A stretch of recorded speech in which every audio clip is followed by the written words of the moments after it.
ജായതേ ബുദ്ധി Yeshu Yeshu അങ്ങനെയുണ്ട്. ആശ്രമേഷു ച സാ സാ ഭവതു ധർമ്മിഷ്ഠാം താം തു ധർമ്മം തു പാലയ. അതായത് എൻ്റെ ബുദ്ധി ധർമ്മത്തിൽ മാത്രം, അതായത് ലോകത്തിൽ യാമേ ജായതേ ബുദ്ധി, ഏതിലാണോ എനിക്ക് ബുദ്ധി, എന്തിലേക്കാണോ എൻ്റെ ബുദ്ധി പോണത്, ഏതേത് വിഷയത്തിലാണോ എനിക്ക് ബുദ്ധി ജനിക്കുന്നത്, ആ ബുദ്ധിയൊക്കെ എന്തിലേക്കേ ജനിക്കാവൂ? ധാർമ്മികമായ ബുദ്ധിയെ ജനിക്കാവൂ. അല്ലാതെ ഒരു അധാർമികമായ ഭാവത്തിലൊരു ബുദ്ധി ഒരു വിഷയത്തിലും എനിക്ക് ജനിക്കരുത്. കഷ്ടത്തിലായാലും എൻ്റെ ധർമ്മഭാവം പോവരുത്. ബ്രഹ്മാസ്ത്രം ഉപദേശമില്ലാതെ എനിക്ക് നിശ്ചയം ഉണ്ടാവണം. ഇത്രയുള്ള വരാണ് ആര് ചോദിച്ചത്? ഈ വിഭീഷണൻ ചോദിച്ചത്. അങ്ങനെ വിഭീഷണൻ ആ വരവും കൊടുത്തു. എല്ലാവരും ഇവരുടെയൊക്കെ പേരെന്നെ കേൾക്കുമ്പോൾ ഒരു പ്രത്യേകതയുണ്ട്. രാവണൻ എന്നാണ് ഇയാളുടെ പേര്. രാവണൻ വെച്ചാൽ വല്ലാതെ ശബ്ദം ഉണ്ടാക്കണമെന്നാണ് അർത്ഥം, വാക്കിൻ്റെ അർത്ഥം. രാവണൻ അത്യപകടമായിട്ട് ശബ്ദം ഉണ്ടാക്കുന്ന ആളായതുകൊണ്ടാണ് രാവണൻ എന്ന് കുറച്ച് കഴിഞ്ഞാൽ കേൾക്കാം രാവണൻ എന്ന് പേരുണ്ടായത് എന്തുകൊണ്ടാണെന്ന്. രാവണൻ. കുംഭകർണൻ എന്നാണ് അനിയൻ്റെ പേര്. കുംഭകർണൻ ചേർത്തുന്ന കർണം ചെവി. കുംഭം എന്ന് പറഞ്ഞാൽ വലിയ കലശം, ചെപ്പോടം പോലത്തെ ചെവി എന്നാണ്. ശരിയാണ്. എന്താ കാരണം എന്നറിയൂ? വലിയേട്ടൻ ജാതി ശബ്ദം ഉണ്ടാക്കുമ്പോൾ അത് കേൾക്കണമെങ്കിൽ വലിയ ചെവി ആർക്ക് വേണം? വലിയ ചെവി വേണ്ടേ? കുംഭകർണൻ. ഈ രാവണൻ്റെ മകൻ്റെ പേരെന്താണെന്നറിയൂ? മേഘനാഥൻ. ഇടിവെട്ടുന്ന ജാതി ശബ്ദമുള്ളവൻ. അച്ഛൻ്റെ മകനെ മകൻ കണ്ടിട്ടില്ലേ? അപ്പോൾ അവരൊക്കെ വലിയ ശബ്ദം ഉണ്ടാക്കണവരാകുമ്പോൾ അത് കേൾക്കണമെങ്കിൽ ആർക്ക് വേണം? വിഭീഷണൻ മാത്രം എന്തില്ല, ഇതിലൊന്നും പെടാത്തവനാണ്. മനസ്സിലായി? ശൂർപ്പണഖയെക്കുറിച്ച് നമ്മൾ പറഞ്ഞ പോലെ മുറം പോലെ വലിയ നഖള്ളോള് എന്ന് പറഞ്ഞ അവിടെ ഒരു ആകൃതി സ്വരൂപം അന്ന് നമ്മൾ പറഞ്ഞില്ലേ? ആ അരണ്യകാണ്ഡത്തിലേക്ക് അവരെ രാമൻ്റെ മുമ്പിൽ വന്ന സമയത്ത് ഇങ്ങനെ 3 പേരും വരമൊക്കെ വാങ്ങി. ഈ വരം വാങ്ങി ബലവാനായിട്ട് ഇങ്ങനെ ഇരിക്കുന്ന സമയത്ത് രാവണൻ എന്താ ചെയ്തു വെച്ചപ്പോൾ നല്ല ബലമായി. എന്താ കാരണം?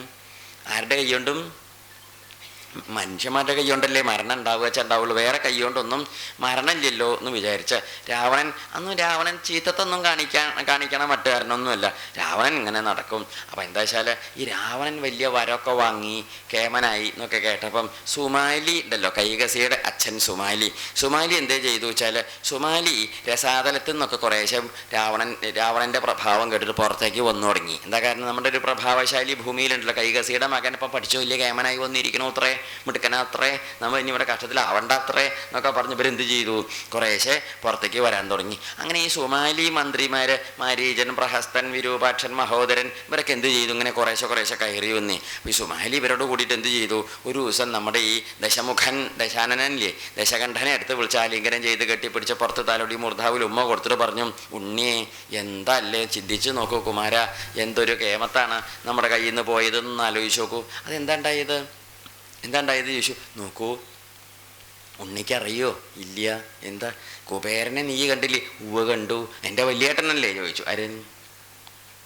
കുബേരൻ എൻ്റെ വലിയേട്ടനൊക്കെ തന്നെ കുട്ടിയെ പറഞ്ഞിട്ട് കാര്യമില്ല, അത് ജാതി വേറെയെന്നും പറഞ്ഞു. എന്താണ്? നമ്മുടെ സമ്പ്രദായമല്ല, അവരൊക്കെ വലിയ ആൾക്കാരല്ലേ, പോണത് കണ്ടില്ലേ കുട്ടിയെ, എന്തോ ഒരു കേമത്തരാണ്. അപ്പം രാവണൻ പറഞ്ഞു, അതിനെന്താ മുത്തശ്ശ, എൻ്റെ വലിയേട്ടനല്ലേ, അതിനിപ്പോൾ എന്താ? അപ്പം അതിന് കുഴപ്പമൊന്നുമില്ല. ആര് പറഞ്ഞു? ഈ ദശകണ്ഠൻ പറഞ്ഞു കുമാര, അതൊന്നുമല്ല കഥ. എന്ത് നിശ്ചണ്ട് തനിക്ക്? ഈ കണ്ട കഥയിലും മുത്തശ്ശൻ എന്തൊക്കെ നിശ്ചയുള്ള ആളാ. ഇപ്പം ഈ കുബേരൻ താമസിക്കുന്ന ലങ്കയില്ലേ, അത് ആരുടെയാ നിശ്ചണ്ടോ? അത് നമ്മുടെ അച്ഛൻ്റെ അച്ഛൻ്റെ മുത്തശ്ശൻ്റെ അറന്നു. ഓ, എന്നിട്ടോ അത് പിന്നെ ഇവർ കൈക്കലാക്കിയതല്ലേ. നമ്മളിപ്പോൾ എന്താ ഉള്ളത്? ഉടുത്തത് മാറ്റി ഉടുക്കാനോ ഇല്ല, കയറി കിടക്കാനോ ഒരു സ്ഥലവും ഇല്ല. നമ്മളിങ്ങനെ ബസ് സ്റ്റാൻഡിൽ തിണ്ണയിൽ ഇറങ്ങി നടക്കുക. എന്താ കാരണം? എന്നിട്ട് നമ്മുടെ സ്ഥാനത്ത് ഇവർ അവർ കള്ളരേഖ ഉണ്ടാക്കിയിട്ടേ ഒക്കെ അവരുടെ പേർക്കാക്കിയതാണെന്ന്. എന്നിട്ടോ നമ്മളിപ്പോൾ ഒന്നുമില്ലാണ്ട് നടക്കണം. എന്തല്ലേ കഥ, ഉണ്ണിയൊന്നും പറയണ്ട. അപ്പം ഇത് കേട്ടപ്പോൾ രാവണൻ പറഞ്ഞു, അതിനിപ്പോൾ എന്താ മുത്തശ്ശ, നമ്മുടെ വലിയേട്ടനല്ലേ, കുഴപ്പമില്ല എന്നും പറഞ്ഞു. അറിയും രാവണനെ ഇത്രയൊന്നും കുശുമ്പ് പറഞ്ഞു കൊടുത്തിട്ടൊന്നും രാവണൻ എന്ത് പറഞ്ഞില്ല? അതൊന്നും കേട്ടനുസരിച്ചില്ല. അതിനിപ്പോൾ എന്താ വലിയേട്ടനല്ലേ ചോദിച്ചു. അപ്പം നമ്മുടെ അറിഞ്ഞു ദശഗ്രീവ, ഇപ്പോൾ വലിയ വലിയ ആൾക്കാർ എന്നുള്ള നടക്കണവരൊക്കെ നമ്മുടെ ഈ പ്രാപ്തി കൊണ്ട് അവരൊക്കെ വലിയ വലിയ ആൾക്കാരായിട്ട് നടക്കണത്. എന്താ അല്ലേ? വിത്തേശോ ഗുരുരസ്മാകം നാഹം. അതുകൊണ്ട് നീ പോയിട്ട് എന്ത് പറയണം? വലിയേട്ടനോട് പോയിട്ട് പറയണം, ലങ്ക ഞങ്ങളുടെയാണ്, നിങ്ങളുടെ ഒന്നും അല്ല എന്ന്. ആരോട് പറയണം? കുബേരനോട് പറയണം. അപ്പം രാവണൻ പറഞ്ഞു, എന്താ മുത്തശ്ശ, ഞാനങ്ങനെ പറയൊന്നുമില്ല. എന്താ വെച്ചോ, വിത്തേശോ ഗുരുരസ്മാകം, കുബേരൻ എൻ്റെ വലിയേട്ടനാണേ. അപ്പോൾ അതുകൊണ്ട് ഞാൻ എന്ത് ചെയ്യില്ല. നരഹസേ വക്കുതും ഈദൃശം, ഈ ജാതിയൊന്നും പോയി പറയാൻ പറ്റില്ല. ആരോട്? അതൊന്നും ഞാൻ ഏട്ടനോട് പോയി പറയില്ല, എന്താ വെച്ചാൽ ഞങ്ങളെ ഏട്ടൻ അനിയന്മാരാകുമ്പോൾ ഒന്നും ചെയ്യില്ല എന്നും പറഞ്ഞു. അങ്ങനെ എന്താണ്ടായേ ചോദിച്ചാൽ വീണ്ടും വീണ്ടും ഈ സുമാലി ഇങ്ങനെ വന്നിങ്ങനെ പറയും, ഉണ്ണിയേ നമ്മുടെ ഇങ്ങനെ പറഞ്ഞ് പിരി കയറ്റി തുടങ്ങി. ആര്? ഈ കുട്ടികളെയൊക്കെ കുട്ടിക്കാലത്തെ ജാതി വേണ്ടാത്ത വിഷം പഠിപ്പിച്ചാൽ ഇതൊക്കെ മുതിർന്ന് വരുമ്പം വല്ലാത്ത വിഷമായിട്ട് തീരും, ലോകത്തിന് തന്നെ ഉപദ്രവമായിട്ട് തീരെ. അങ്ങനെ എന്താ വെച്ചാൽ ഇതൊക്കെ പറഞ്ഞു കൊടുത്തു. ദശകണ്ഠ, ലങ്ക നമ്മുടെ ആയിരുന്നു, ത്രികൂടത്തിൻ്റെ മുകളിലിരിക്കുന്ന ലങ്ക നമ്മുടെ ആയിരുന്നു എന്നും പറയും. അങ്ങനെ കുറേ ഇങ്ങനെ പറഞ്ഞപ്പോൾ എന്താണ്ടായിന്നറിയൂ? കുറേ പറഞ്ഞപ്പോൾ രാവണൻ എന്ത് ചെയ്തു? പ്രഹസ്തൻ എന്ന് പറഞ്ഞൊരു ദൂതനെ എവിടേക്ക് പറഞ്ഞയച്ചു? കുബേരൻ്റെ അടുത്തേക്ക് പറഞ്ഞയച്ചു. പ്രഹസ്തൻ അവിടെ ചെന്നിട്ട് പറഞ്ഞ സമയത്ത് എന്താണ്ടായിച്ച്? ലങ്ക ഞങ്ങളുടെ ആയിരുന്നു എന്നൊക്കെ പറഞ്ഞപ്പം അതിന് മറുപടിയായിട്ട് കുബേരൻ ഈ വർത്തമാനം കേട്ടപ്പം ലങ്ക ഞങ്ങളുടെ ആയിരുന്നു ഞങ്ങൾക്ക് തരണേ എന്നൊക്കെ പറഞ്ഞപ്പം രാക്ഷസന്മാർ വിട്ടൊഴിഞ്ഞ് പോയപ്പോഴാണ് നിങ്ങൾക്ക് കിട്ടിയത്, ഞങ്ങൾക്ക് തരണേ എന്നൊക്കെ പറഞ്ഞു. അപ്പോൾ ഈ രാവണൻ എന്തേ ചെയ്തു വെച്ചാൽ ഇത് പറഞ്ഞു. അപ്പം ഇദ്ദേഹം പറഞ്ഞു, കുബേരൻ പറഞ്ഞു, ആയിക്കോട്ടെ നന്നായി, അതിനിപ്പോൾ എനിക്കിപ്പോൾ എന്താ ഇപ്പം അതിന് വിഷമം? രാവണൻ എൻ്റെ അനിയനല്ലേ, കുട്ടിപ്പിടെ വന്ന് താമസിച്ചോട്ടെ, നമ്മളിപ്പോൾ ഏട്ടൻ അനിയന്മാരാകുമ്പോൾ ഒന്നിച്ച് കഴിയല്ലേ നല്ലത്. സന്തോഷമായി എന്ന് പറഞ്ഞാൽ കുബേരൻ കൊണ്ടുപോയി താമസിപ്പിക്കാൻ പറ്റിയൊരു സാധനം. പക്ഷെ കുബേരനെ അറിയില്ലല്ലോ, തൻ്റെ അനിയനല്ലേ, എന്തായാലും വന്ന് താമസിച്ചോട്ടെ എന്നും പറഞ്ഞു. അപ്പോൾ അത് രാക്ഷസന്മാർക്ക് അത്രയ്ക്ക് ഇഷ്ടമായില്ല. രാവണൻ എന്ത് ചെയ്തു? ഈ രാവണൻ പോയിട്ട് നേരെ ചെന്നിട്ട് തൻ്റെ അച്ഛനുണ്ടല്ലോ വിശ്രവസിൻ്റെ അടുത്ത് ചെന്നിട്ട് പറഞ്ഞു, അച്ഛാ ഞങ്ങളുടെ അല്ലേ ലങ്ക, ഞങ്ങൾക്ക് തന്നൂടെ ലങ്ക, ഞങ്ങൾക്ക് തരണം ഞങ്ങളുടെ ലങ്ക എന്നൊക്കെ പറഞ്ഞു. ഈ രാവണൻ്റെ വർത്തമാനം കേട്ടപ്പം വിശ്രവസിന് അത്ര നന്നായി തോന്നിയില്ല അവൻ്റെ ഈ പുറപ്പാടേ. അപ്പോൾ ഇക്കാലത്താണ് എന്താണ്ടായി വെച്ചാൽ ഈ കുബേരൻ ഒരു ദിവസം വെള്ളിയാഴ്ച വൈകുന്നേരം വന്നൂല, അച്ഛനെ കാണാൻ തൊഴാനും വന്നില്ല വിമാനത്തിൽ. വന്നപ്പോൾ ഈ വിശ്രവസ് പറഞ്ഞു, ഉണ്ണിയെ ഒരു കാര്യം ചെയ്യൂ. ഇപ്പോൾ വിശ്രവസിൻ്റെ അടുത്ത് വന്നപ്പോൾ ഈ പ്രഹസ്തൻ ദൂതൻ വന്നിട്ട് ലങ്ക ഞങ്ങളുടെയാണെന്ന് രാക്ഷസന്മാരുടെ നേതാവായിട്ട് വന്ന് പറഞ്ഞത് ആര് പറഞ്ഞു? കുബേരൻ അച്ഛനോട് പറഞ്ഞു, വൈശ്രവണനെ അച്ഛനോട് പറഞ്ഞു. അപ്പോൾ അച്ഛൻ പറഞ്ഞു, ഉണ്ണിയെ എനിക്കിങ്ങനെ ചിലതൊക്കെ ഇങ്ങനെ തോന്നുകയാണ്, ഇത് നല്ലതിനുള്ള പോക്കല്ല എന്ന് തോന്നുന്നു, ചിലതൊക്കെ അങ്ങനെ പോകുന്നുണ്ട്. ഒന്നൊരു കാര്യം ചെയ്തോളൂ, എന്ത് വേണ്ട, അവിടെ ഇനി താമസിക്കണ്ട. ആ രാവണനെ എൻ്റെ അടുത്ത് വന്നിട്ട് പറയണ്ട എന്ത് ഞങ്ങളുടെയാണെന്ന്. ഉണ്ണി ഇനി അവിടെ താമസിക്കണ്ട, അവിടുന്ന് പോന്നോളൂ. ഞാൻ പരമേശ്വരനോട് നമുക്ക് ചോദിക്കാം, നല്ല സ്ഥലം എവിടെയുള്ളത്, താമസിക്കാൻ പറ്റിയ സ്ഥലം എവിടെയാണ് ചോദിക്കാം, അവിടെ നിൽക്കണ്ടെന്നും പറഞ്ഞു. അച്ഛനാണ് പറഞ്ഞത് കുബേരനോട്. അങ്ങനെ കുബേരൻ എന്ത് ചെയ്തു? അങ്ങനെ വെച്ചാൽ അങ്ങനെ ആയിക്കോട്ടെ, ഞാൻ പോന്നോളാം. അച്ഛൻ പറഞ്ഞിട്ടാണ് അങ്ങോട്ട് പോയതും അച്ഛൻ പറഞ്ഞ ഭാര്യ തിരിച്ചു പോരും ചെയ്തു. ഇദ്ദേഹം തിരിച്ചു പോന്നു. അങ്ങനെ കുബേരനെ താമസിക്കാനായിട്ട് ഇപ്പം സ്ഥലമൊന്നും ഇല്ലല്ലോ. കുബേരൻ ശിവനെ നല്ലോണം തപസ് ചെയ്തു. ശിവൻ ചോദിച്ചു എന്താ വേണ്ടു ചോദിച്ചു. അപ്പം പറഞ്ഞു, എനിക്ക് താമസിക്കാൻ നല്ലൊരു സ്ഥലമില്ല, അതാണ് വേണ്ടത്, അതാണ് ഇപ്പം അങ്ങോട്ട് ഞാൻ ചോദിക്കണത് പറഞ്ഞു. അപ്പോൾ ശിവൻ പറഞ്ഞു, അതിനെന്തിനാ പേടിക്കുന്നത്, എൻ്റെ അടുത്ത് തന്നെ വടക്കേ പറമ്പിൽ താമസിച്ചോളൂ. എവിടെ? വടക്കേ പറമ്പിലോ? കൈലാസത്തിൻ്റെ വടക്കേ ഭാഗത്ത് താമസിച്ചോളൂ. അങ്ങനെയാണ് കുബേരൻ എന്ത് കൊടുത്തത്? അളകാപുരി എന്ന് പറഞ്ഞ വിശേഷമായിട്ടുള്ളൊരു സ്ഥലം ആർക്കും പ്രത്യേകമായിട്ട് നിർമ്മിച്ചു കൊടുത്തു ഈ കുബേരൻ എന്ത് ചെയ്തു? തെക്കേ ദിക്കെന്ന് കൈലാസത്തിൻ്റെയും വടക്കേ ഭാഗത്ത് അളകാപുരി എന്ന് പറഞ്ഞ സ്ഥലത്ത് താമസാക്കി. അങ്ങനെ ഉണ്ടായത്. പുഷ്പമൊക്കെ ഇട്ട്. അങ്ങനെ ഇപ്പോൾ ഇടയ്ക്കിടയ്ക്ക് അച്ഛനെ കാണാൻ വിമാനത്തിലൊന്നും വരേണ്ട കാര്യമില്ല. ഇവിടെ അടുത്ത വടക്കേ പറമ്പ് തെക്കേ പറമ്പ് ചെയ്തുകൊണ്ട് എന്ത് ചെയ്താൽ മതി? ഒന്ന് അങ്ങോട്ട് ചാടി കടന്ന് പോയി ഇങ്ങോട്ട് ചാടി കടന്ന് വന്ന് എളുപ്പമാണ് കാണാനും വരാനും ഒക്കെ, അത്രയൊക്കെ ഉള്ളൂ. സന്തോഷമായി. അങ്ങനെ ഈ രാക്ഷസന്മാരെന്ത് ചെയ്തു? എല്ലാവരും കൂടി ലങ്കയിൽ വന്ന് താമസിച്ചു. ലങ്കയിൽ വന്ന് താമസിച്ചപ്പോൾ ഈ ദശകണ്ഠൻ മിടുക്കനായിട്ട് വളരെ ചെറുപ്പക്കാരൻ കുട്ടിയല്ലേ, അപ്പോൾ ദശകണ്ഠൻ്റെ കീഴിൽ എല്ലാവരും കൂടി അണിനേരുന്ന് അങ്ങനെ കഴിച്ചു കൂട്ടി കഴിയുന്ന കാലത്ത് ഈ കുബേരൻ വലിയ കേമനാണല്ലോ. കുബേരൻ മഹാകേമനായിട്ടിരിക്കുന്ന കാലത്ത് ഒരു ദിവസം എന്താ ഉണ്ടായി ചോദിച്ചാൽ, ഈ കുബേരൻ വലിയ കേമനായിട്ടിരിക്കുമ്പോഴാണ് നമ്മുടെ ഇദ്ദേഹം രാവണനാണെങ്കിൽ കുറേശ്ശൊക്കെ സ്വഭാവം ഇപ്പം എന്താണ്, കുറേശ്ശൊക്കെ ഈ ചീത്തത്തെ കൂട്ടുകെട്ടുണ്ട്, കുറേശ്ശെ അതുണ്ട് മറ്റേതുണ്ട് ഏത് അങ്ങനെയൊക്കെ പറയില്ലേ നമ്മൾ, കുറേശ്ശെ ചെക്കൻ ചീത്തയായി വരണമെന്ന്. അങ്ങനെ കുറേശ്ശെ ചീത്തത്തങ്ങളൊക്കെ തുടങ്ങി. രാവണൻ ചീത്തത്തം തുടങ്ങി എന്ന് പറഞ്ഞാൽ എന്താ വെച്ചാൽ നല്ല മട്ടും മാതിരിയല്ല. ഇപ്പം ഈ ആളുകളൊക്കെ ഉപദ്രവിക്കുക, പെണ്ണുങ്ങളോടൊന്നും നല്ല മട്ടല്ല. അപ്പം അതൊന്നും ഒരു ശരിയല്ലാത്ത സമ്പ്രദായമായിട്ട് തോന്നി. ആരോ ചെന്നിട്ട് ഇങ്ങനെ വിശ്രവസിനോട് പറഞ്ഞു, അങ്ങയുടെ മകൻ മഹാ ചീത്തത്തായിട്ടാണ് നടക്കണേ, ചീത്തത നല്ലോണം ഉണ്ടെന്നും പറഞ്ഞു. അപ്പോൾ വിശ്രവസ് കണക്കാക്കിയില്ല. കുബേരൻ്റെ അടുത്തും ചെന്ന് ആരോ പറഞ്ഞു. അങ്ങനെയുള്ള അച്ഛനോട് ഏട്ടനോടാണല്ലോ പറയുക. കുബേരൻ പറഞ്ഞ, അച്ഛൻ ഇങ്ങനെ ഈ ഉണ്ണി ദശകണ്ഠൻ ദേശം മോശമായിട്ടാണ് നടക്കണേന്നാ അച്ഛനൊന്ന് നല്ലത് പറഞ്ഞു നോക്കൂ എന്നൊക്കെ പറഞ്ഞു കുബേരനെ വിശ്രവസിനോട്. വിശ്രവസ് പറഞ്ഞു, ഉണ്ണി അതിനോട് മിണ്ടാൻ പോകണ്ട, അത് മറ്റേ ജാതിയാണ്, ഒന്നും പറഞ്ഞാൽ കേൾക്കണ ജാതിയല്ല എന്ന് പറഞ്ഞായിരുന്നു. വിശ്രവസിന് ഇതിനെക്കുറിച്ചൊരു നല്ല വിവരമൊക്കെ ഉണ്ട്. വിശ്രവസ് പറഞ്ഞത് പറഞ്ഞാൽ കിടക്കുന്ന ജാതിയിലെ നന്നാവും തോന്നുന്നില്ല എന്നും പറഞ്ഞു. അങ്ങനെ വിശ്രവസം ഒഴിവാക്കിയതാണ്. അക്കാലത്ത് ഒരു ദിവസം ഈ ഇദ്ദേഹം ഇങ്ങനെ രാവണൻ ഇങ്ങനെ ചീത്തത്തങ്ങൾ കാണിച്ച ഈ വരത്തിൻ്റെ ശക്തി കൊണ്ട് ലോകം മുഴുവൻ നശിപ്പിച്ച് നടക്കുന്ന കാലത്ത് ലങ്കയിലൊക്കെ ഇങ്ങനെ ലങ്കയിലെ ആധിപത്യമായി, ഇപ്പോൾ അവർക്ക് താമസിക്കാൻ ഒരു സ്ഥലമായി പ്രാപ്തിയായി, ഇപ്പം ദുഷ്ടത മാത്രമേ ഉള്ളൂ എന്ന് കണ്ടപ്പം എന്താണെങ്കിൽ ഒരിക്കൽ ഈ കുബേരൻ ഇവൻ്റെ ചീത്തത്തങ്ങൾ ഇങ്ങനെ പെണ്ണുങ്ങളെ ഉപദ്രവിക്കുന്ന ജാതി ചീത്തത്തൊക്കെ കേട്ടപ്പം ഒരിക്കലും ഒരു ദൂതനെ പറഞ്ഞയച്ചു. എവിടേക്ക്? ലങ്കയിലേക്ക്. ദൂതനോട് പറയാൻ പറഞ്ഞു, നന്നായി പറയണം, വലിയേട്ടൻ പറഞ്ഞു എന്നുള്ളത് പറയണമെന്നും പറഞ്ഞു. ഈ ദൂതൻ ലങ്കയിൽ ചെന്നിട്ട് രാവണനോട് പറഞ്ഞു, ഇങ്ങനെ വലിയേട്ടൻ പറഞ്ഞയച്ചിട്ട് വരികയാണ്, അദ്ദേഹം ഇങ്ങനെ കേമനായിട്ടിരിക്കണ മഹാത്മാവാണേ, അപ്പം അതുകൊണ്ട് ഇങ്ങനെ ചീത്തത്തൊന്നും കാണിക്കരുത് ഉണ്ണിയെ, നമ്മുടെ ഒരു കുടുംബ പാരമ്പര്യമില്ലേ, അച്ഛൻ്റെ പേര് മോശമാക്കരുത്, നല്ല മട്ടുമാതിരിയിൽ നടക്കണം, ഇങ്ങനെ ഈ പെണ്ണുങ്ങളെ ഉപദ്രവിക്കുക, വേണ്ടാത്തരം കാണിക്കുക, ചീത്തത്തങ്ങളൊക്കെ ഉപേക്ഷിക്കുക, നല്ല വഴിയായിട്ട് നടക്കും ഉണ്ണിയെന്നും പറഞ്ഞു. ആരുടെ അടുത്തേക്ക് പറഞ്ഞയച്ചു? രാവണൻ്റെ അടുത്തേക്ക്. രാവണൻ അന്നൊന്നും മിണ്ടിയില്ല, പറഞ്ഞയച്ചു. അത് കഴിഞ്ഞ കാലം പിന്നെയും കുറച്ചുകൂടിയും കഴിഞ്ഞു. കുറച്ചുകൂടി കഴിഞ്ഞ സമയത്ത് എന്താണെന്ന് വെച്ചാൽ വീണ്ടും ഈ ചീത്തത്തം ഇങ്ങനെ ആര് തുടർന്നു വന്നു. രാവണൻ ഒരു മാറ്റവും ഇല്ലാണ്ട് തുടരുക. വീണ്ടും ഒരിക്കലൊരു ദൂതനേര് പറഞ്ഞയച്ചു, ഈ കുബേരൻ പറഞ്ഞയച്ചു. കുബേരൻ പറഞ്ഞയച്ചപ്പോൾ രാവണൻ ചോദിച്ചു, ഇവനൊരു വല്യേട്ടൻ വന്നിരിക്കണം, അമ്പോ ഒരു കേമൻ, വാളെടുത്ത് ഒരൊറ്റ വെട്ടാരേ. ആ ദൂതനെ കൊന്നു. ദൂതനെ കൊല്ല പതിവില്ല, ദൂതനെ വെട്ടിക്കൊന്നു.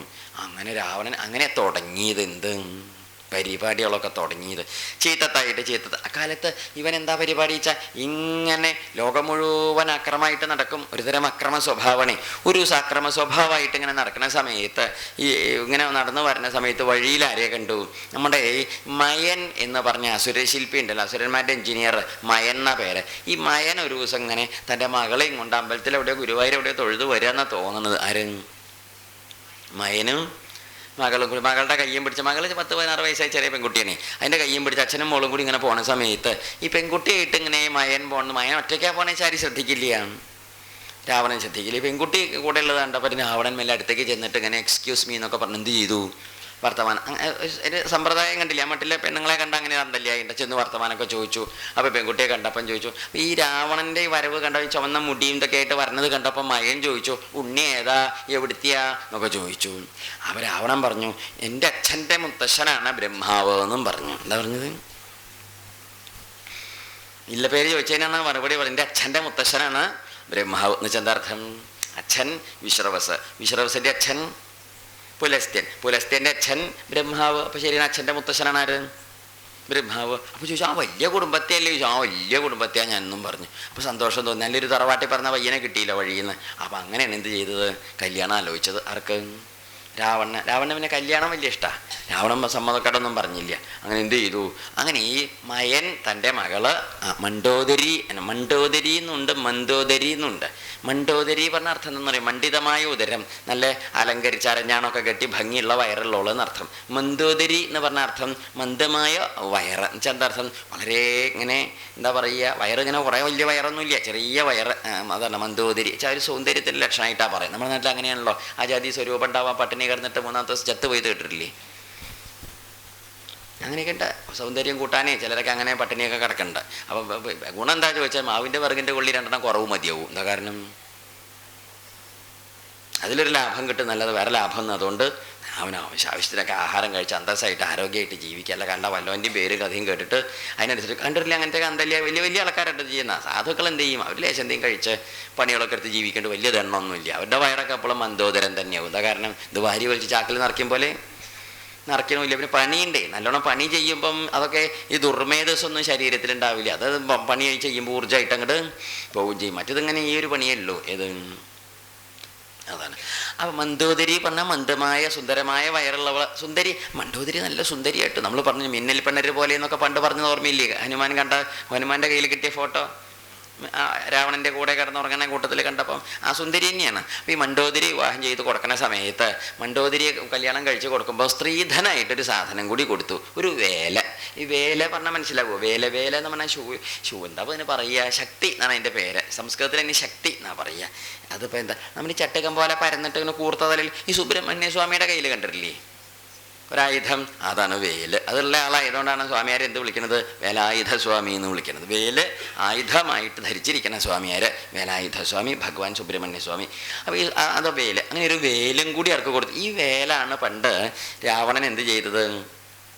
ലക്ഷ്മണൻ്റെ നെഞ്ചത്തേക്ക് കൊടുത്തതും ലക്ഷ്മണൻ അതായിട്ട് വീണത് നിലത്ത് വീണു കുത്തി തുളച്ച് കയറി വീണു. അപ്പോൾ വല്ല വിഷമമുണ്ടായി, ബോധം കെട്ട് വീണു, ഭൂമിക്ക് തുളച്ച് കയറി. ആ വീണ് ബോധം കെട്ട് വീണ ഈ ലക്ഷ്മണനെ എന്ത് ചെയ്തു?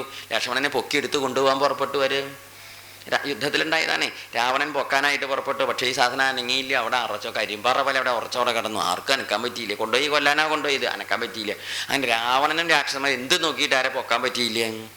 ലക്ഷ്മണന് പറ്റിയ. അങ്ങനെ ഹനുമാൻ വന്ന് പൊക്കിയെടുത്ത് ഒക്കത്ത് വെച്ച് വീട്ടിലേക്ക് കൊണ്ടുപോയി എന്നാ പറഞ്ഞു. എന്താ കാരണം? എടുത്തുകൊണ്ടുപോയി. രാമൻ്റെ അനിയനെ ലക്ഷ്മണന് വെക്കാൻ പറ്റി, ആർക്ക് പറ്റിയില്ല? അത് ഈ ശക്തിയാണ്. അന്ന് ശക്തി വെച്ചാൽ ഈ വേലാണ് അന്ന്. അതായത് തനിക്ക് സ്ത്രീധനം കിട്ടി തൻ്റെ ഭാര്യയുടെ അച്ഛൻ മയൻ കൊടുത്ത ആ വേല് ലക്ഷ്മണൻ്റെ നേരെയാണ് പറഞ്ഞയച്ചത് എന്ന് പറയും. അങ്ങനെ ഈ വിവാഹമൊക്കെ കഴിഞ്ഞു. എന്നാൽ വിവാഹമൊക്കെ കഴിഞ്ഞാലും ഉണ്ടാവില്ലേ ഒരു വിവരം ഉണ്ടാവുക? നമ്മൾ അങ്ങനെ ഉണ്ടല്ലോ, ഈ കഥയില്ലാണ്ട് തോന്നിയ മാതിരി നടക്കണ ചിലതൊക്കെ ഉണ്ട്. അത് ചിലത് കല്യാണമൊക്കെ കഴിഞ്ഞാൽ എന്ത് ചെയ്യും? നന്നാവും. ചിലത് കല്യാണം കഴിഞ്ഞതും കൂടി ചീത്തയാവും ചെയ്യും. എന്ത് ഇതിൻ്റെ കൂടിയിട്ട് നമ്മുടെ നാട്ടിൽ അങ്ങനെയൊക്കെ ഒരു പതിവുണ്ട്. എന്താ പറയുക, ഈ ചീത്തത്തങ്ങൾ ഇങ്ങനെ കാണിച്ച് നടക്കരുന്നു മകനെ. അപ്പോൾ 2 മാഷന്മാരെ തമ്മിലുള്ള വർത്തമാനാണേ. ഒരു മാഷ് ഒന്നും പറയേണ്ട മാഷേ, മകൻ ഇപ്പം ചീത്തത്ത അവരോട് പറഞ്ഞു മറ്റേ മാഷോട്.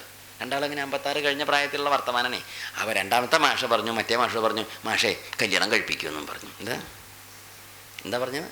കല്യാണം കഴിപ്പിക്കുക. അപ്പോൾ അത് കേട്ട് കല്യാണം കഴിപ്പിച്ചു. കല്യാണം കഴിപ്പിച്ചാൽ കഴിച്ചു കൊണ്ടുവരുന്ന കുട്ടി നല്ല കുട്ടിയാവുകൊണ്ട് ഇത് നന്നാവും എന്നാണ് വെച്ചതേ. ചിലപ്പോൾ അങ്ങനെ ആവാം. ഇനിയിപ്പോൾ ഈ കഴിച്ചു കൊണ്ടുവരുന്നത് ഇതിൻ്റെ കൂടിയിട്ട് ഈ ജാതി ആവാനും. കൊണ്ടുവന്നത് ഇങ്ങോട്ട് കൊണ്ടുവരുമ്പോൾ കള്ളൊന്നും കുടിക്കില്ല. ഇവിടെ വന്നപ്പോൾ അതിന് പതല്ലാട്ട വേണ്ടേ ഇനി. എന്താ കാരണം? അപ്പോൾ നന്നാവാനും ചീത്തയാവാനും. അതുകൊണ്ട് ഈ കല്യാണം കഴിപ്പിച്ച് നന്നാക്കാനും നിൽക്കരുത്. നന്നായേന് എന്ത് ചെയ്യണം? കല്യാണം കഴിപ്പിക്കുക എന്നല്ലാതെ കല്യാണം കൊണ്ട് നന്നാക്കാൻ വലിയൊരു നാശം ഉണ്ടാവുക. അതുകൊണ്ട് എന്ത് കഷ്ടമല്ലേ, 2 വ്യക്തികളുടെ ജീവിതമാണ് നശിച്ചു പോകേണ്ടത്. അതുകൊണ്ടേ അപ്പം ഇവിടെ എന്താ ചോദിച്ചാൽ, രാവണൻ വിവാഹമൊക്കെ ചെയ്തിട്ടും നന്നായില്ല. അങ്ങനെയൊക്കെ അപ്പോൾ രാവണൻ്റെ കല്യാണം അങ്ങനെ കഴിഞ്ഞു. ആ കാലത്ത് എന്താ ഉണ്ടായേ ചോദിച്ചാൽ, ഈ രാവണൻ വിവാഹം കഴിഞ്ഞിരിക്കുന്ന സമയത്ത് നമ്മൾ കുംഭകർണൻ ആരെയാണ് വിവാഹം കഴിച്ചതെന്നറിയൂ? കുംഭകർണൻ വിവാഹം കഴിച്ചത് വൈരോചനൻ്റെ പുത്രി വജ്രജ്വാല എന്ന് പറഞ്ഞ പെൺകുട്ടിയാണ് കുംഭകർണൻ വിവാഹം ചെയ്തത്. കുംഭകർണനെ വിവാഹം അങ്ങനെ ചെയ്തു. വജ്രജ്വാലയെ വിവാഹം ചെയ്തു. കുംഭകർണൻ്റെ വിവാഹം കഴിഞ്ഞ ശേഷം പിന്നീട് ഈ വിഭീഷണൻ്റെ വിവാഹം ഉണ്ടായത്. വിഭീഷണൻ വിവാഹം ചെയ്തത് സരമ എന്ന് പറഞ്ഞൊരു പെൺകുട്ടിയാണ് വിവാഹം ചെയ്തത്. ഈ സരമ എന്ന് പേരുണ്ടാവാൻ കാരണം സരമയുടെ അമ്മ പെറ്റത് മാനസ സരസിൻ്റെ കരയിലാണ്. ഹിമാലയത്തിൽ മാനസ സരസില്ലേ, ഈ മാനസ സരസിൻ്റെ കരയിൽ പെറ്റ് കിടക്കുന്ന സമയത്താണ് ഈ തടാകത്തിൽ വെള്ളം ഇങ്ങനെ പൊന്തി വരികയാണേ. അപ്പോൾ ഈ അമ്മയ്ക്ക് പേടിയായി. എന്താ കാരണം? ഇതിന് കൂട്ടി വെള്ളത്തിൽ മുങ്ങി ചത്തുപോവില്ലേ. അപ്പോൾ ഇതിങ്ങനെ പ്രാർത്ഥിച്ചപ്പോൾ ഈ സരസിനോട് പറയും, സരോമാവർദ്ധയസ്വ സരസേ നീ പൊങ്ങി വരരുതേ. സരസിച്ച തടാകത്തിനോട് പറഞ്ഞ നീ പൊന്തി വരരുതേ, പൊന്തി വന്ന എൻ്റെ കുട്ടിക്ക് ആപത്താവുകയെ. അങ്ങനെ സരോമാവർദ്ധയ എന്ന് പറഞ്ഞ് സരോമ സരമ ആനന്ദ അങ്ങനെ സരമ. മനസ്സിലായില്ലേ? ഇതാണ് വിഭീഷണൻ്റെ ഭാര്യ ആണ്. അങ്ങനെ വിഭീഷണൻ ഭാര്യയെ വിവാഹം ചെയ്തു. അക്കാലത്തൊരു അനിയത്തി കുട്ടി ഉണ്ടായിരുന്നു. ശൂർപ്പണഖ. അതിനെയും കല്യാണം കഴിച്ചു കൊടുത്തു. ആർക്ക്? വിദ്യുജുഹൻ എന്ന് പറഞ്ഞ രാക്ഷസൻ ആരെ വിവാഹം ചെയ്തു കൊടുത്തു? ഈ നമ്മുടെ ശൂർപ്പണഖയും വിവാഹം ചെയ്തു. അങ്ങനെ വിവാഹങ്ങളൊക്കെ കേമായി. വിദ്യുജുഹൻ ഒക്കെ ആയിട്ട് കഴിച്ചു കൂട്ടി. ഇതൊക്കെ ഉണ്ടായത്. അപ്പോൾ ഇവരുടെ വിവാഹം അക്കാലത്ത് രാവണൻ ഇങ്ങനെ എന്താണ്ടാവുക വെച്ചാൽ ഈ ചീത്തത്തം എന്ന് പറഞ്ഞതിൻ്റെ അർത്ഥം എന്താണ്? ലങ്കയിൽ വന്ന് ദൂതനെ വെട്ടിക്കൊന്നുമില്ല. അക്കാലത്താണ് ദൂതനെ വെട്ടിക്കൊന്നത്. ഈ ദൂതനെ വെട്ടിക്കൊന്ന സമയത്ത് അതൊക്കെ വലിയ കഥയല്ലേ, എന്തല്ലേ ആവുക. അങ്ങനെ ഇവർ തമ്മിൽ ശണ്ഠയായി. ഈ കുബേരനോട് വലിയ വിരോധമായിട്ട് തീർന്നു. ഒരിക്കൽ എന്താണ്ടായി ചോദിച്ചാൽ അവ പറയും ചെയ്തു, ഈ ദൂതൻ വന്ന് പറഞ്ഞതെന്ന് വെച്ചാൽ, ഞാൻ എൻ്റെ ഏട്ടൻ കുബേരൻ ആണ് പറഞ്ഞയക്കുന്നത്. ഞാൻ തപസ്സൊക്കെ കഴിഞ്ഞ് ശിവനെയൊക്കെ പ്രസാദിപ്പിച്ച് ഇങ്ങനെ അവിടെ ഇങ്ങനെ വടക്കേ ദിക്കിൽ താമസിക്കുകയാണ്. അത് നീയൊന്ന് സൂക്ഷിച്ച്. അപ്പോൾ ഇത് കേട്ടപ്പം രാവണൻ പറഞ്ഞത്, ഒരു വലിയ ആളാത്ര, ശിവനെയൊക്കെ പ്രസാദിപ്പിച്ച ആളാത്ര. എനിക്കതൊന്നും ഒന്നുമല്ല, വെട്ടടാ കൊല്ലടാ, അവനെ ഒറ്റ വെട്ടിനാരെ കൊന്നു. അങ്ങനെ പറഞ്ഞ് പുച്ഛിച്ചിട്ടാണ് കൊന്നതേ. അപ്പോൾ രാവണൻ വിചാരിച്ചു, ഇത്ര വലിയൊരാൾ ഇവിടെ ഇങ്ങനെ വേണ്ട, വലിയേട്ടനാണ് അത്ര, നമുക്കൊന്ന് കാണണമല്ലോ. അങ്ങനെ രാക്ഷസന്മാരെല്ലാവരും കൂടി പടയും പട്ടാളായിട്ട് എങ്ങോട്ട് നടന്നു? കുബേരൻ്റെ കൊട്ടാരത്തേക്ക് നടന്നു. കുബേരൻ്റെ അടുത്ത് ചെന്നിട്ട് രാക്ഷസന്മാർ കുബേരൻ്റെ ആൾക്കാരോട് യുദ്ധം ചെയ്തു. കുബേരൻ്റെ ആൾക്കാരോട് രാക്ഷസന്മാർ യുദ്ധം ചെയ്യുന്ന സമയത്ത് കുബേരൻ്റെ പട്ടാളക്കാർ യുദ്ധം ചെയ്തില്ല. കാരണം എന്താണെന്നറിയോ? എന്താ അത്? നമ്മുടെ വല്യമ്പുരാൻ്റെ അനിയൻ ആര്, വലിയ തമ്പുരാൻ്റെ അനിയൻ്റെ കൂട്ടരാണേ. ആരാ വല്യമ്പുരാൻ? കുബേരൻ്റെ അനിയൻ്റെ ആൾക്കാരല്ലേ വന്ന് അവരോട് യുദ്ധം ചെയ്യാൻ പാടുണ്ടോ? യുദ്ധം ചെയ്തില്ല. ആ യുദ്ധം ചെയ്ത്, പക്ഷേ ഇവറ്റകളൊക്കെ അങ്ങനത്തെ വിചാരമൊന്നുമില്ലല്ലോ. ഇവരെന്ത് ചെയ്തു? വെട്ടലും കൊല്ലലും കുത്തലും മുറിക്കലും അങ്ങനെയായിട്ട് കുറേ നാശം ഉണ്ടാക്കി. അങ്ങനെ കുബേരൻ്റെ അടുത്ത് ചെന്നു. കുബേരൻ ഉണ്ണിയെന്നൊക്കെ വിളിച്ചു. എന്ത് ഉണ്ണി? അടുത്തേക്ക് ചെന്നിട്ട് തൻ്റെ കൈ ഇങ്ങോട്ട് പൊക്കി ഒരു മുട്ടയുണ്ട് കുബേരൻ്റെ തലക്കരടി അങ്ങോട്ട് കൊടുത്തു. കുബേരനെ വേഗം ആസ്പത്രിക്ക് കൊണ്ടുപോയി ആംബുലൻസിൽ. എന്താ കാരണം? തലക്കടിച്ച ബോധം കെടുത്തി വീഴ്ത്തി. ആരെയും നോക്കൂ, ജ്യേഷ്ഠൻ്റെ തലയിലാണ് ആദ്യം തന്നെ തല്ലിയത്. ജ്യേഷ്ഠനെ വീഴ്ത്തിയിട്ട് പുഷ്പക വിമാനമായിട്ട് ആര് പോന്നു? അങ്ങനെയാണ് പുഷ്പകം കട്ടുകൊണ്ടുവന്നത്. കട്ടതല്ല, കൊള്ളയടിച്ചതാണ്. എന്താ കക്കുക കൊള്ളയടിക്കുക രണ്ടും വ്യത്യാസമുണ്ട്. കക്കുക എന്ന് പറഞ്ഞാൽ നമ്മൾ ഉറങ്ങി കിടക്കുന്ന സമയത്ത് ആരും കാണാതെ എടുത്തുകൊണ്ടുപോകണതിൻ്റെ പേരാണ്. അല്ലെങ്കിൽ നമ്മൾ അറിയാതെ നമ്മുടെ വസ്തു കൊണ്ടുപോകണതിനാണ് എന്ത് പറയുക? മോഷണം എന്ന് പറയുക. നമ്മൾ കാണെ നമ്മുടെ മുമ്പിൽ വന്ന് തലക്കടിച്ച് വീഴ്ത്തിയിട്ടോ പിശാത്തി കാണിച്ച് പേടിപ്പിച്ചിട്ടൊക്കെ ഉരിയും എടുത്തും കൊണ്ടുപോകണതിൻ്റെ പേരാണ് എന്ത്? കൊള്ള. എന്ന് പേടിച്ചിട്ട് നമ്മൾ കൊടുക്കില്ലേ? ഇത് കൊള്ളയുണ്ടായത്. അടിച്ച് തലക്കടിച്ച് വീഴ്ത്തി വിമാനം കൊണ്ടുപോരും ചെയ്തു. നോക്കൂ, ഉദ്ഘാടനം തന്നെ എവിടെ ഉണ്ടായത്? വലിയേട്ടൻ്റെ തലയിലാണ് ഉണ്ടായത്. ഇനി നാട്ടുകാരെയൊക്കെ ഉപദ്രവിക്കാൻ പോകണുണ്ട്, അതിനുള്ള തുടക്കാണേ. അങ്ങനെ ജ്യേഷ്ഠനെ തല്ലി വീഴ്ത്തിയിട്ട് എന്താ ഇപ്പം പറയേണ്ടത്? അമ്പോ, ഈ തലയ്ക്ക് തല്ലി വീഴ്ത്തി ഇനിയിപ്പോൾ ഒന്നുമില്ല, വിമാനമായിട്ട് പോവുകയും ചെയ്തു. വിമാനം അടുത്ത് പോന്ന് കുറേ ഇങ്ങോട്ട് പോകുന്ന സമയത്ത് വിമാനമായിട്ട് ഇങ്ങനെ പോന്ന് കുറച്ചിങ്ങോട്ട് പോകുന്നു. വടക്കുന്ന് തെക്കോട്ടാണല്ലോ പോരുന്നത്. വടക്കുന്ന് തെക്കോട്ട് പോരുന്ന സമയത്ത് കുറച്ചിങ്ങോട്ട് പോന്നപ്പോൾ ഒരു ദിക്കിലെത്തിയപ്പോൾ വിമാനം നിന്നു. വിമാനം പോവാണ്ടേ. വിമാനം നിന്നപ്പം ഈ രാവണനൊരു സംശയം. എന്താ വെച്ചാൽ ഇതിന് എന്തെങ്കിലും വല്ല റിമോട്ട് വല്ലതുണ്ടോയെന്ന് അറിയില്ലല്ലോ. എന്ത് പരിചയമില്ലാത്ത ആളിപ്പോൾ നമ്മൾ പുതിയൊരു വണ്ടി, നമുക്ക് പരിചയമില്ലാത്തൊരു വണ്ടി ആദ്യമായിട്ട് ഓടിക്കുമ്പോൾ അതിൻ്റെ വിധം എന്താണെന്നാ പിന്നേക്ക് വലിക്കണം മുമ്പിക്ക് ഉന്തണം എന്നൊരു രൂപല്യായുണ്ടേ. അപ്പോൾ എന്താ നിശ്ചല്യായുണ്ട്. അപ്പോൾ ഈ വണ്ടി എന്താ നിന്ന് പോയതെന്ന് അറിയാനായിട്ട് ഇനി വേറെ എവിടെയെങ്കിലും എന്തെങ്കിലും ചെയ്യേണ്ടതുണ്ടോ ഒന്നും നിശ്ചല്യായുണ്ട്. രാവണൻ ഇറങ്ങിയിട്ട് അതിൻ്റെ വിദ്യകളൊക്കെ പരിശോധിച്ച് നോക്കി. വണ്ടിക്ക് സാങ്കേതിക തകരാറുണ്ടോ നോക്കുമ്പോൾ തകരാറൊന്നുമില്ല. പെട്രോളൊക്കെ നേരെ പോകുന്നുണ്ട്, വണ്ടിയൊക്കെ നന്നായിട്ടിരിക്കുന്നുണ്ട്, ഒരു കേടുമില്ല. പക്ഷെ വണ്ടി സ്റ്റാർട്ടാവണില്ല. വണ്ടി ഇങ്ങനെ എന്ത് പിടിച്ചാലും പറഞ്ഞാൽ അവിടെ നിൽക്കുക, അനങ്ങണില്ല. തള്ളാൻ നോക്കിയിട്ട് ഒരാളെ കാണാനും ഇല്ല. അപ്പം അങ്ങനെ വണ്ടി നിന്ന സമയത്ത് രാവണൻ വണ്ടിയിൽ നിന്ന് ഇറങ്ങി നിൽക്കുമ്പോഴാണ് അപ്പുറത്തെ മതിലിൻ്റെ മുകളിൽ ഒരു കുരങ്ങനെ കണ്ടു. കുരങ്ങൻ പറഞ്ഞു, നീ ഈ വഴി ഇങ്ങനെ വണ്ടിയിലൊന്നും പോകാൻ നോക്കണ്ട, ഇത് പരമേശ്വരൻ്റെ സ്ഥാനമാണ്. അതുകൊണ്ട് ഭഗവാൻ ശ്രീ പരമേശ്വരനെ നമസ്കരിച്ച് പോയിക്കോളൂ. അദ്ദേഹത്തിൻ്റെ മഹിമയോണ്ടാണ് എൻ്റെ വണ്ടി നിന്ന് പോയതെന്നും പറഞ്ഞു. ആരോട്? രാവണനോട് പറഞ്ഞു. അപ്പോൾ ഈ പറഞ്ഞത് ആരാന്നറിയോ? കുരങ്ങൻ്റെ വേഷത്തിൽ വന്ന നന്ദികേശ്വരനാണ് ഈ പറഞ്ഞത്. നന്ദികേശ്വരൻ ഇത് പറഞ്ഞപ്പോൾ കുരങ്ങൻ്റെ വേഷത്തിലല്ലേ വന്നത്. അപ്പം നന്ദികേശ്വരൻ്റെ ഈ ഭാഷ കേട്ടപ്പം ഈ ദശകണ്ഠൻ എന്ത് ചെയ്തു? പോട കുരങ്ങെന്നും പറഞ്ഞു. ആരോട്? എൻ്റെ ഒരു ശിവൻ. ആര് എനിക്ക് ചോദിച്ചു. ആരെ നിന്ദിച്ചു? ശിവനെ നിന്ദിച്ചു, കുരങ്ങനെ നിന്ദിച്ചു. കുരങ്ങനെ ഇത് കണ്ടപ്പോൾ സഹിച്ചില്ല. എന്താ കാരണം? തന്നെ നിന്ദിച്ചതോ പോട്ടെ, ഭഗവാനെ ഇങ്ങനെയൊക്കെ പറയാൻ പാടുണ്ടോ? പറഞ്ഞു, നീ ഈ വിധം ഭഗവാനെ നിന്ദിച്ചില്ലേ, അത് കാരണം കുരങ്ങാന്ന് പറഞ്ഞ് എന്നെ നിന്ദിച്ചത് കാരണം നീ ഒരു കുരങ്ങന്മാർ വശമായിട്ട് നീയും എൻ്റെ വംശം നശിച്ചു പോകുമെന്ന് ശപിച്ചു. ആരെ? രാവണനെ ശപിച്ചു. അപ്പോൾ രാവണൻ എന്ത് ചെയ്തു? വണ്ടി നിന്നില്ലേ, ഒരു തരത്തിലും വണ്ടി ഇളക്കാനും പറ്റണില്ല. അപ്പോൾ രാവണൻ വിചാരിച്ചു അങ്ങനെ ഒരു കഥേൻ്റെ ഒന്ന് പോയി കണ്ടിട്ട് തന്നെ കാര്യം. ആരെ? ശിവനാ അത്രേ. പിന്നെ എൻ്റെ അടുത്ത കളി, പിന്നെ എന്നോട് മത്സരിക്കാൻ വന്നാണേ. അവിടെ ചെന്നപ്പോൾ കൈലാസത്തിൻ്റെ മുകളിൽ കൈലാസപർവ്വതത്തിൻ്റെ അടുത്തെത്തി, ശിവൻ്റെ അടുത്തെത്തിയിട്ട് കൈലാസപർവ്വതം ഇങ്ങോട്ട് ഇങ്ങോട്ട് അടർത്തിയിട്ട് ഇങ്ങോട്ട് കയ്യിലേക്ക് എടുത്തിട്ട് ഈ കൈ കൊണ്ട് ഇങ്ങോട്ടിട്ടു ഇങ്ങനെ ബാസ്കറ്റ് ബോൾ ടൂർണമെൻറ്റ്. ആരുടെ വക? 10 കയ്യിലിട്ട് തട്ടുക, നെഞ്ചത്തിടുക, തട്ടുക, കയ്യിലേക്ക് തട്ടുക, കാലുകൊണ്ട് തട്ടുക, അപ്പോൾ ഇതൊക്കെ അങ്ങനെ തട്ടുമ്പോഴും ഭഗവാൻ ശ്രീ പരമേശ്വരനെ അറിയാം എൻ്റെ തട്ടിക്കളിയാണ്. ഭഗവാൻ ഒന്നും മിണ്ടിയിൽ അങ്ങനെ ഇരുന്നു. ഒടുക്ക കുറേ നേരം കഴിഞ്ഞപ്പോൾ ഇങ്ങനെ തലകൊണ്ട് തട്ടിയിട്ട് കയ്യിലേക്ക് ഇട്ടിട്ട് കൈകൊണ്ട് തട്ടിയിട്ട് നെഞ്ചത്തേക്ക് ഇട്ട് നെഞ്ചോണ്ട് ഇങ്ങനെ തട്ടി പൊതുക്കാൻ പുറപ്പെട്ട സമയത്ത് ഭഗവാൻ ശ്രീ പരമേശ്വരൻ തള്ളവിരലോണ്ടൊന്ന് അങ്ങോട്ട് അമർത്തി. അത് എൻ്റെ നെഞ്ചത്ത് കോൺക്രീറ്റ് ഇട്ട് ഉറപ്പിച്ച മാതിരിയായി. ആരുടെ നെഞ്ചത്ത് ഉറച്ചുപോയി? പർവ്വതം, കൈലാസപർവ്വതം ഈ രാവണൻ്റെ നെഞ്ചത്ത് അങ്ങോട്ട് ഉറച്ചുപോയി. രാവണൻ്റെ നെഞ്ചത്ത് ഈ പർവ്വതം അങ്ങോട്ട് ഉറച്ച സമയത്ത് ഒന്നും പറയണ്ട, ഇവൻ അനങ്ങാൻ പറ്റാണ്ട് ശ്വാസം വിടാനും വയ്യ, വലിക്കാനും വയ്യ. അത് എന്തെങ്കിലും ഒന്ന് വേണം, എനിക്ക് കഷ്ടമാവും. ഒന്നുകിലും വിടണം, എനിക്ക് വലിക്കാൻ പറ്റാണ്ട് പറ്റില്ല. നിന്ന നിപ്പിനെങ്ങനെ നിൽക്കുകയാണ്. അമ്പോ അങ്ങനെ നിന്ന നിപ്പിന് ഇവന് ഒരു നിവൃത്തിയില്ലാതെ ഉറക്കൊരു ചീറലുണ്ടായി. ചീറെന്നൊക്കെ പറഞ്ഞ ഒരു അലറലൊന്നും പറയാൻ, ആന അലറും പോലെ. ബോ ദേവാ മനുഷ്യായേ ചന്യേ ജഗതീതലേ ഏവം ത്വാം ഉറക്കങ്ങോട്ട് അലറി എന്നും പറഞ്ഞങ്ങോട്ട് നിലവിളിച്ചു. ഈ നിലവിളിയുടെ ശക്തി കേട്ടിട്ട് ആ കിടന്ന കിടപ്പനെ ഭഗവാനെ ഇങ്ങോട്ട് സ്തുതിക്കുകയും ചെയ്തു വരും. ഈ രാവണൻ ഈ കിടന്ന കിടപ്പനെ ഭഗവാൻ ശ്രീപരമേശ്വരനെ സ്തുതിച്ച ഒരു സ്തുതി നമ്മുടെ നാട്ടിൽ കേൾക്കാറില്ലേ?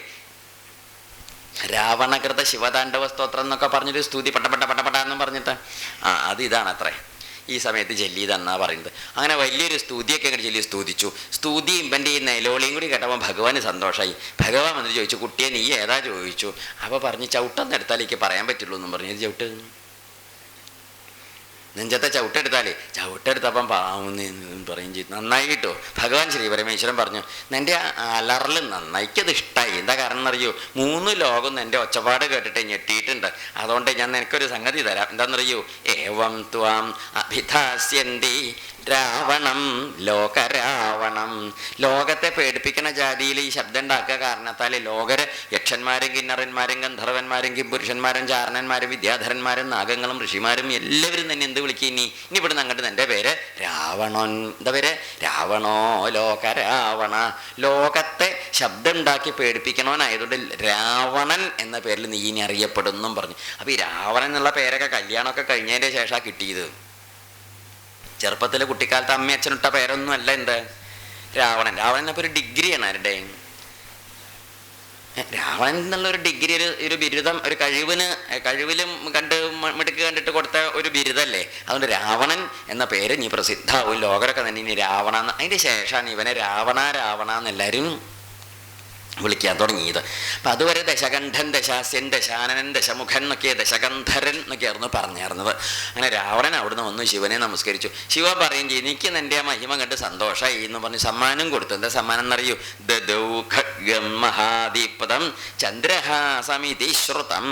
നല്ല തിളങ്ങണം മിന്നനൊരു വാളും കൊടുത്തു. ചന്ദ്രഹാസം എന്നാ പേര്. ചന്ദ്രഹാസം ചന്ദ്രൻ്റെ ചിരി പോലെ വെളുവിളാന്ന് മിന്നണ നല്ല മൂർച്ചയുള്ള വാളല്ലേ, വെളുവിളാന്ന് മിന്ന. അങ്ങനെ ഒരു വാളും കൊടുത്തു. ഈ ചന്ദ്രഹാസാണ് പണ്ട് സീതയെ വെട്ടാനായിട്ട് എടുത്തത് അല്ലേ. നമ്മൾ ഈ ദുഷ്ടന്മാർക്ക് എന്ത് കൊടുത്താലും അതുകൊണ്ട് അവരെന്തേ ചെയ്യുള്ളൂ? ദുഷ്ടതേ ചെയ്യുള്ളൂ. അങ്ങനെ വരൊക്കെ കിട്ടി, ഈ ഭഗവാന്റെ കയ്യിൽ നിന്ന് സമ്മാനമൊക്കെ കിട്ടിയിട്ട് അവിടെ നിന്ന് വീണ്ടും അപ്പോൾ വിമാനം ഇളകി. ഈ ശ്രീ പരമേശ്വരനെ പ്രസാദിപ്പിച്ചുവല്ലോ. വിമാനമൊക്കെ ഇളകി. വിമാനത്തിൽ ഇങ്ങനെ വരുന്ന സമയത്ത് കുറച്ചും കൂടി തെക്കോട്ട് പിന്നെയും പോകുന്നു. അപ്പം വഴിയിലൊരു ആശ്രമം കണ്ടു. ആശ്രമം കണ്ടപ്പോൾ ഒന്ന് നോക്കി, വല്ല വയസ്സന്മാർ മഹർഷിമാരുടെ ആശ്രമം ഉച്ചരം നോക്കി. അപ്പോൾ അതെല്ലാം മുമ്പിൽ മുറ്റത്തതാ സുന്ദരിയായിട്ടൊരു പെൺകുട്ടി. അപ്പോൾ പിന്നെ എന്തായാലും ഒന്ന് അവിടെ കയറിപ്പോകണം. എന്താ കാരണം? വിവരം അന്വേഷിക്കട്ടെ. എന്തത്? പിന്നെ അങ്ങനെയാണ് രാവണൻ്റെ ഒരു സ്വഭാവം. മഹർഷിമാരാച്ചാൽ അവരുടെ വിവരം വേറെ ഇങ്ങനെ അന്വേഷിച്ചോളൂ. പെണ്ണുങ്ങളാണ് വെച്ചാൽ അന്വേഷിക്കണം നമ്മൾ. അങ്ങനെ ഈ സുന്ദരിയായിട്ടുള്ള ഈ പെൺകിടാവിനെ കണ്ടപ്പം ആ ആശ്രമത്തേക്ക് അങ്ങോട്ട് കയറി ചെന്നപ്പം ഈ പെൺകുട്ടി, നല്ല സുന്ദരിയായിട്ടൊരു പെൺകുട്ടി, തൊഴുതിട്ട് ചോദിച്ചു, അങ്ങ് ആരാ മനസ്സിലായില്ല എന്നൊക്കെ പറഞ്ഞു. അപ്പോൾ ഈ രാവണൻ പറഞ്ഞു, എൻ്റെ അച്ഛൻ്റെ മുത്തശ്ശനാണ് ബ്രഹ്മാവ് എന്നും പറഞ്ഞു. അപ്പോഴേക്ക് കുട്ടി പലക കൊണ്ടുപോയി കൊടുത്തു. അവർക്ക് ബ്രഹ്മാവിൻ്റെ പരമ്പരയിലെ അധികം ദൂരമില്ലാത്ത വന്ന ആളാണേ. മഹാകേമനല്ലേ, പലകെ കൊടുത്തിരിക്കും കേട്ടോ എന്ന് പറഞ്ഞ് ഇരുത്തി. അപ്പോൾ ചോദിച്ചു, കുട്ടി എന്താന്നൊക്കെ ചോദിച്ചു. ആരോട്? ഈ പെൺകുട്ടികൾ. അപ്പോൾ പറഞ്ഞു, എൻ്റെ പേര്, എൻ്റെ അച്ഛനൊരു വലിയ വിശിഷ്ടനായ ബ്രാഹ്മണനാണ്, മഹർഷിയാണ്, കുശധ്വജൻ എന്ന പേര്. അദ്ദേഹത്തിൻ്റെ മകൾ വേദവതി എന്നാണ് എൻ്റെ പേര്. എന്താ അവിടെ ഇന്നിങ്ങനെ? ഞാൻ തപസ് ചെയ്യാൻ വന്നതാണേ. ഊല്ലേ, എന്താവോ തപസ്സിനെ ഞാൻ ഭഗവാനെ ഭർത്താവായിട്ട് കിട്ടാൻ മോഹിച്ച് തപസ് ചെയ്യാണ് വേദവതി. വേദവതി നല്ല മുട്ടിക്ക് സുന്ദരി എന്നൊക്കെ പറഞ്ഞാൽ വല്ലാത്ത ജാതി സുന്ദരി. മുടിയൊക്കെ വല്ലാത്ത ജാതി മുടി, നല്ല നിലമുട്ടണ ജാതി സുന്ദരമായ മുടിയൊക്കെ ഉള്ള ഒരു സുന്ദരിയാണ് ആര്? ഈ വേദവതിയെ. അപ്പോൾ വന്നതാണെങ്കിലോ ബ്രഹ്മാവിൻ്റെ സ്വന്തക്കാരനാണല്ലോ, പേരക്കുട്ടി, ആ വംശമായ പേരക്കുട്ടിയല്ലേ. അപ്പോൾ അതുകൊണ്ട് അദ്ദേഹത്തെ ഇങ്ങനെ വെറുതെ ഇരുത്തിയിട്ട് വിഷമിപ്പിക്കാൻ പാടില്ലല്ലോ. വേദവതി പറഞ്ഞു, അങ്ങ് ഇരിക്കൂട്ടോ, ഞാൻ കുടിക്കാനും കഴിക്കാനുള്ളൊക്കെ ഇടക്കാന്നും പറഞ്ഞിട്ട് വേദവതി ആശ്രമത്തിൻ്റെ ഉള്ളിലേക്ക് ഇങ്ങോട്ട് തിരിഞ്ഞ സമയത്ത് രാവണൻ ഈ പെൺകുട്ടിയുടെ മുടിക്ക് കയറി അങ്ങോട്ട് പിടിച്ചു. എന്താ അന്തസ്സല്ലേ ഇത്? നമ്മൾ വിചാരിച്ചാൽ മതി പെൺകുട്ടി അത്ര ആടിക്കുഴഞ്ഞിനെ അങ്ങനെ വാടിപ്പോണ പെൺകുട്ടിയൊന്നുമല്ല. പെൺകുട്ടി നല്ല സുന്ദരിയൊക്കെ തന്നെ, നല്ല പിടിക്കുക സുന്ദരിയായി. പെൺകുട്ടി ഇങ്ങോട്ട് തിരിഞ്ഞത് എൻ്റെ കൈയുണ്ട്, ഒരു ഒറ്റ വെട്ടം അങ്ങോട്ട് കൊടുത്തു. രാവണൻ പിടിച്ചതിൻ്റെ മുകളിലായിട്ട് എന്ത് മുറിഞ്ഞു? അല്ല നീളം ത്രശണ്ട മുടിയണേ, ഒറ്റ വെട്ടിനങ്ങോട്ട് മുറിച്ചിട്ട് പറയും ചെയ്ത്, ഹേ ദുഷ്ട, നീ എന്നെ തൊട്ടുമില്ലേ? എന്താ നീയേ എന്നെ തൊട്ടുമില്ലേ? നീ ഈ തൊട്ട ഭാഗം ഞാൻ മുറിച്ചാൽ നിരണ്ടെന്ന് പറയുന്നത്. അല്ലാത്ത ജാതി. എന്നിട്ട് പറയും ചെയ്തു, എൻ്റെ ആ വലിയ വംശപരമ്പരയുടെ മഹിമ ആലോചിച്ചാൽ നിനക്ക് പലക തന്നത്, നിനക്ക് പറമ്പ് കയറ്റാൻ കൊള്ളൂ? ആര്? ജാതിയെ ആളുകളെ കുടുംബത്ത് കയറ്റാൻ കൊള്ളില്ല. അത് ഞാൻ നിന്നോട് പറയണു, ഞാൻ എന്തായാലും നിന്നെ ശപിക്കില്ല. എന്താ കാരണം എന്നറിയൂ? ശപിച്ചാൽ നിന്നെ പോലെയുള്ള കൊതുകിനെ കൊല്ലാൻ എൻ്റെ കൊതുകിനെ കൊല്ലാൻ ബോംബിട്ട മതിരിയാവും എന്നെ കൊന്നാൽ. അതുകൊണ്ട് എൻ്റെ തപസ് വെറുതെ ഞാൻ കളയും, ശപിക്കില്ല. നീ ഒരു കാര്യം ഓർത്തോളൂ, ഞാൻ നോക്കൂ അടുത്ത ജന്മം ഞാൻ തന്നെ ഭൂമിയിൽ ജനിക്കും, ഞാൻ കാരണം നീ മരിക്കും എന്നും പറഞ്ഞു. ആരും? വേദവതി. അതാ അങ്ങനെയാ വേദവതി പറഞ്ഞത്. ഞാൻ ഭൂമിയിൽ അയോനിജയായിട്ട് ജനിക്കുക. അയോനിജ അമ്മയുടെ ഗർഭത്തിൽ നിന്ന് മനുഷ്യക്കുട്ടിയായിട്ടല്ല ജനിക്കുക. ഞാൻ എങ്ങനെയായിട്ട് ജനിക്കും? മനുഷ്യഗർഭത്തിൽ നിന്ന്. അല്ലാതെ കണ്ട്